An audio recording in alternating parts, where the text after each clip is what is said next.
This is big. I mean, I'm telling you, all the brothers who get to this age and they've had 50 years in Kappa, it's a big deal. Didn't wanna be an alpha, definitely not Omega Psi-Phi. Didn't even look at a Phi PC, and I'll tell you the reason why. Crossed right over in Zeta chapter, and that's Zeta chapter at the Ohio State University. And I had a great time because Zeta chapter was pretty phenomenal at the time. We had some of the best academics on the campus. We actually went from the middle of the pack as far as the fraternities were concerned to the top of the pack when I became the pole mark.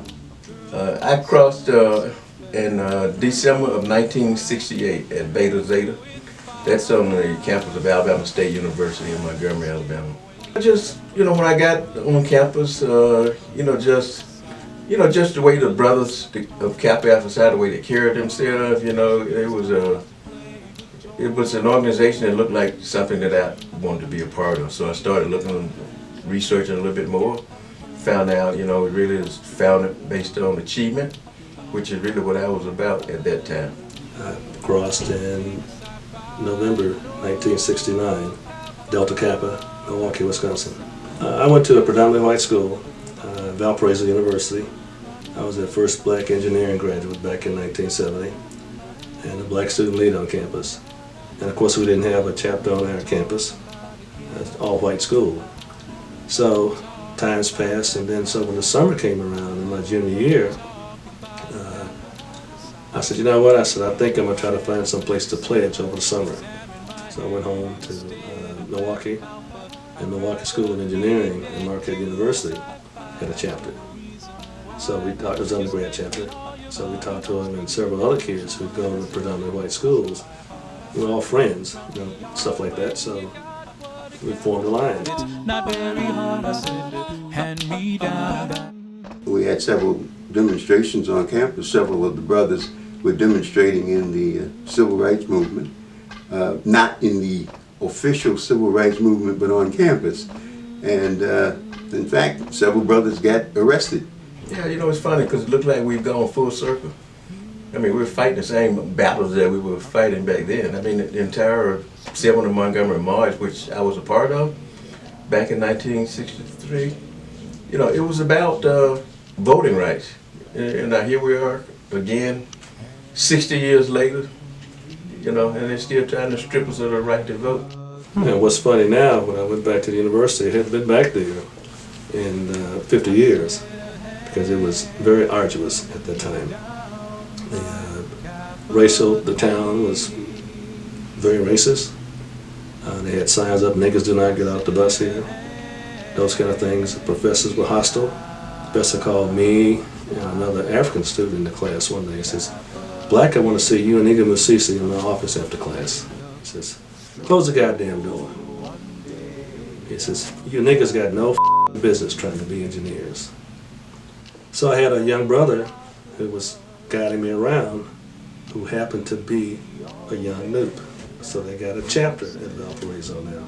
So I'm encouraged in that respect that we got good young folk like some of the young men in Kappa Alpha Psi today. That's what happens, and we all work together to try to make whatever it is for the brothers, whatever it is in our communities. We work very hard to make sure that things happen that can benefit all of us.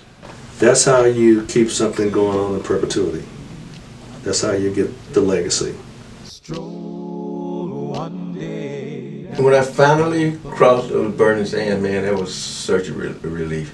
I mean, that was the hardest thing in the world that I've had to work for. But so I got in the Air Force, so I traveled around the world.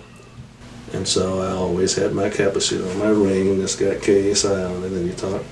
And so every time I stand in the door and say, "This is the captain speaking," stand at the door and then stand at the door and somebody see your stuff, "Man, you're Kappa." And I say, "It's a pig's pork." Let's say if I didn't receive a jacket. It would still be Kappa, but getting a jacket is a very special piece. On behalf of the Charlotte Alumni Chapter of Kappa Alpha Psi Fraternity Incorporated, I'd like to formally congratulate our 50-year brothers. We always like to recognize and celebrate them anytime we can, but this is a special occasion when we can honor them by giving them their 50-year white jackets. Congratulations, brothers.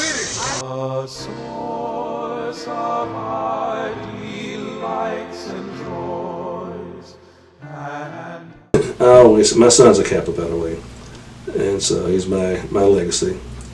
And I told him he pledged graduate chapter here at Alumni, and I told him, I said, look, I said, I don't care if you pledge or not. And I said, but I'll tell you this, one or two things are going to happen. I said, if you don't pledge Kappa, one or two things are going to happen. One is I'm going to write you out the inheritance. And then I'm going to ask your mama for a DNA check because you can't be mine.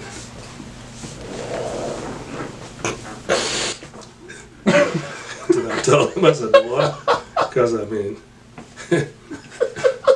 I'm one of them one-shot kind of motherfuckers. It took one shot to get your ass here, and it take one to take your ass out of here.